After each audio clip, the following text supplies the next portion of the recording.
On this week's episode of A Drier Dose of Disney, Jared shares the only viable rope drop strategy for EPCOT.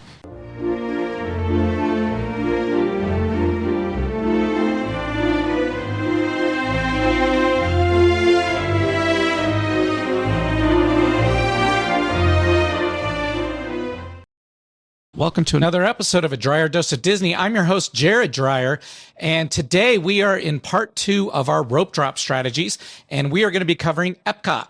So down at the Disney World Resort down there in Orlando, EPCOT is the second park we're going to be talking about rope drop today. But before we get started, just wanted to welcome our new listeners. If you've never listened to us before, please click that subscribe button wherever you're listening to us at, whether that's on a podcast or out at YouTube. By clicking subscribe, you're going to get access to our episodes as those drop, which we do those every single Tuesday. And we've got lots of great tips and tricks for you out there. In addition to that, we talk a lot about our Patreon supporters. And if you find any tips or tricks that save you money or save you time, and you think, hey, that was valuable, we do encourage you to support us over at Patreon. And you don't have to be a subscriber. You can actually just go to Patreon and just drop us a few dollars there and just say, hey, thanks for that tip. Here's $10 or whatnot. And that'll help keep this podcast going. So we definitely want to thank our subscribers. But of course, if you do subscribe, you're also going to get early access to our Butterbeer episode and how to go to Disney for free. Those will be released in 2023 sometime to the general public. But for the meantime, you can get early access to those now. So disclosure, when we talk about rope drop, there are a lot of ways to do rope drop successfully. So we're going to talk you through some strategies at EPCOT and really how to maximize and get the most out of your day at EPCOT and get the most bang for your buck and shorten your wait times. And at EPCOT, it's one of those parks where there's not a lot of real options out there like at Magic Kingdom. So at Magic Kingdom, on the last episode, we talked about doing Seven Dwarfs Mine Train or knocking out Fantasyland or going over to Adventureland and Frontierland and knocking those out. At EPCOT, there's really only two strategies out there, and one of them we say don't ever do. And that'll be part of our tip of the week, which we'll talk about here in just a little bit. Another thing to consider is when you're doing rope drop, what are the conditions like out there in Orlando? So is it going to be a day where you're going to get some rain in the afternoon? If so, we would recommend try to get those outdoor rides in early. The only one that's outdoor out at EPCOT is Test Track. So if you're going to be doing Test Track, try to get that in early in the morning if it's going to rain. Outside of that, everything else is indoor. It's air conditioned for the most part. There's only one queue that is outdoor all day, and that is over at Ratatouille out in the France Pavilion. So other than that, you're going to get into AC for the most part all day long. You're going to have a really enjoyable day.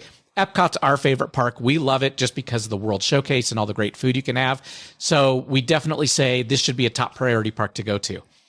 As always, if you have a top priority ride, so you have a kid that's absolutely in love with something like Frozen or Finding Nemo, then by all means, do that as your rope drop strategy. Definitely go after those rides and try to knock them out.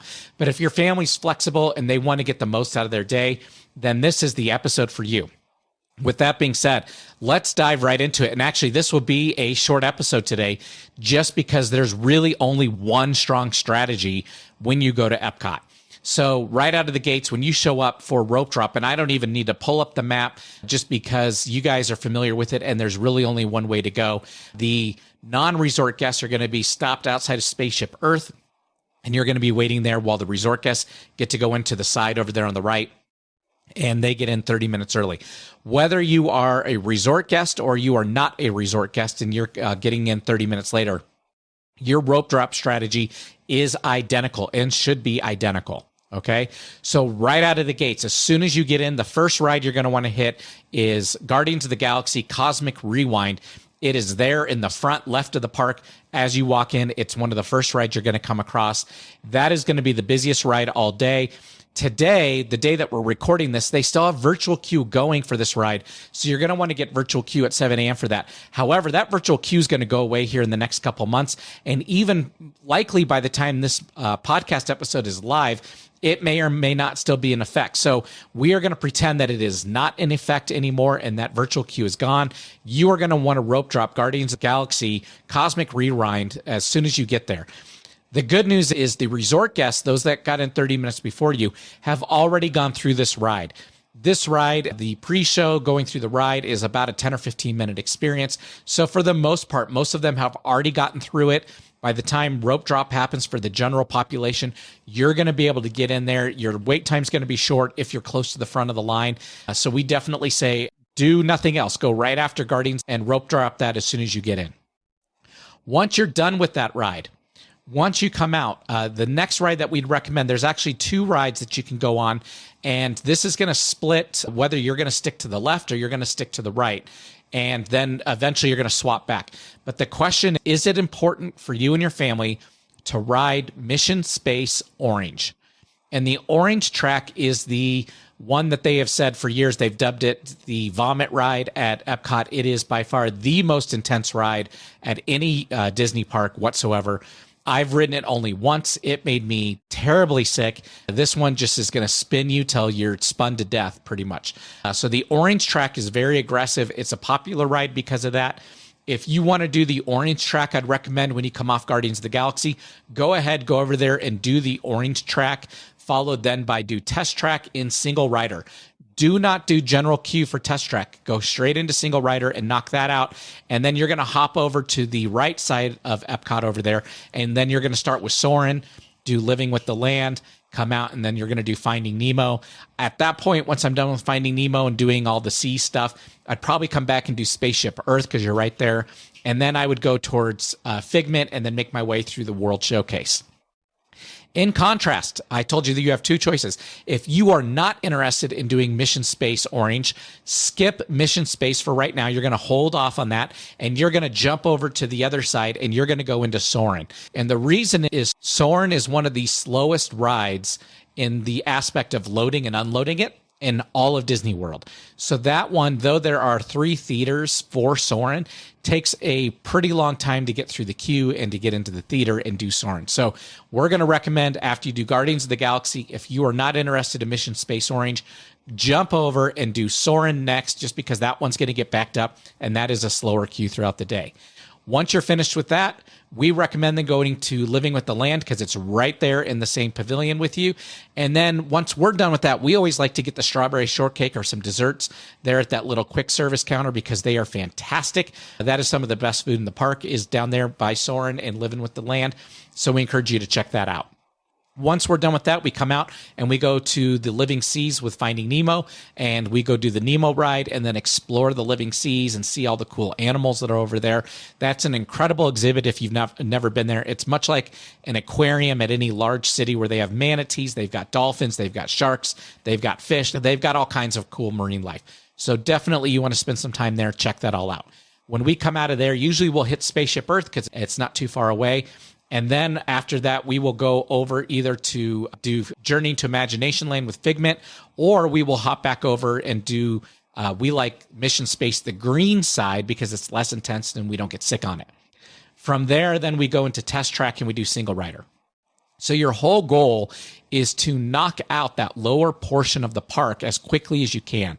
That's where the majority of the rides are. That is the busiest part of the park, and you're going to get backed up if you stay down there. So your goal is, again, Guardians of the Galaxy, choose Mission Space or Soarin', knock out those rides on either side, and then finish up with Test Track Single Rider. Here is the I can do this all day tip of the day. The second strategy for rope drop is a lot of people are going to say, go straight to Ratatouille. It's going to be one of the longest queues. It's not very pleasant.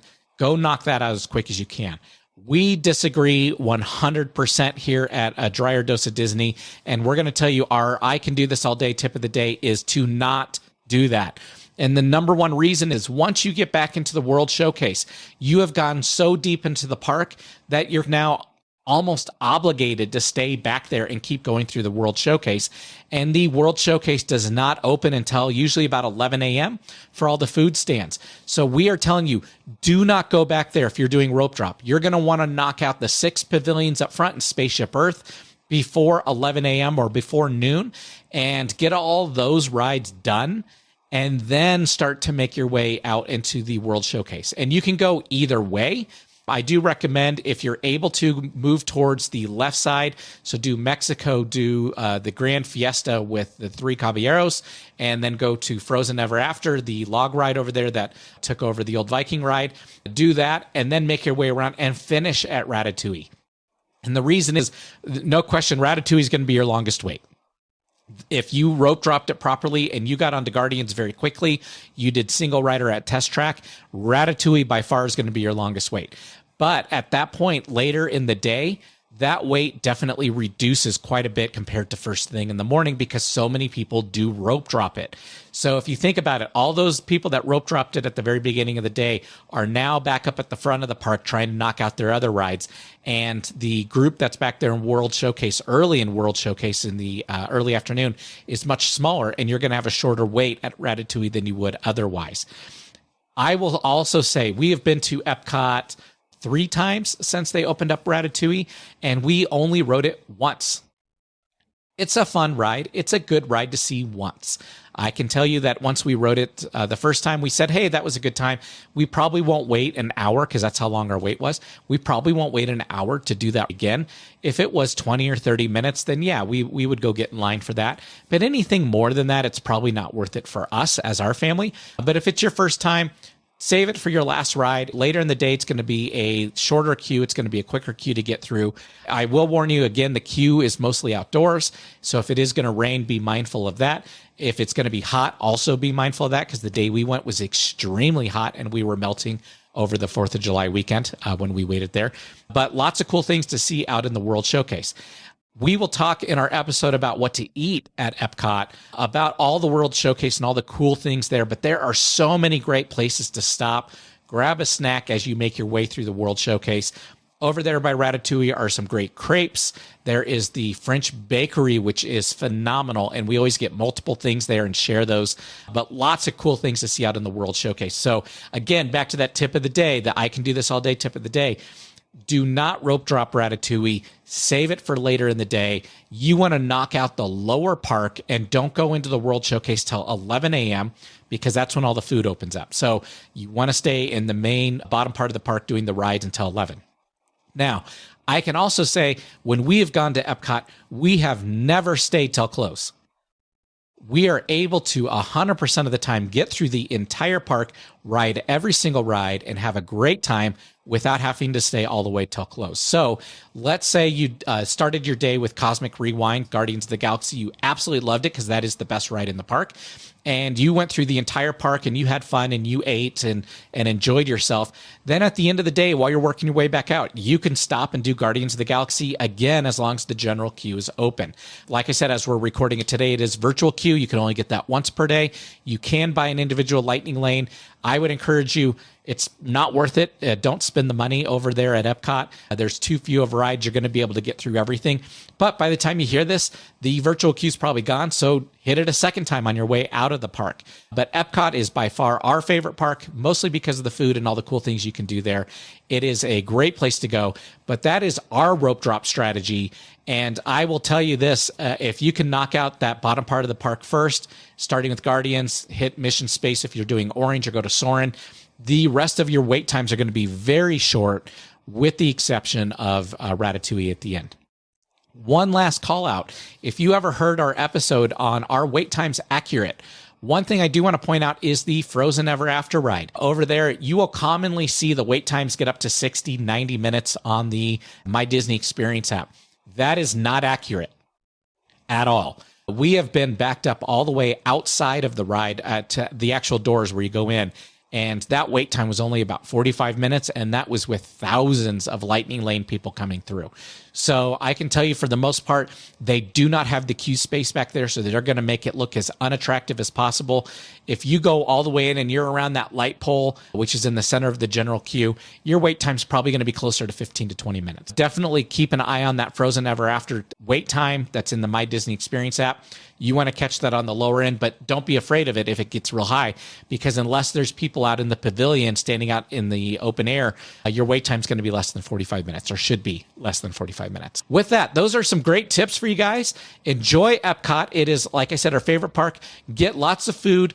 Share lots of food. Go for the Garden Festival. Go for the Food and Wine Festival. Lots of great restaurants to eat at there. Space 220's there. We've been there. We have tips on how to get that in our reservation episode, so go listen to that one as well. But enjoy your day and have a magical vacation.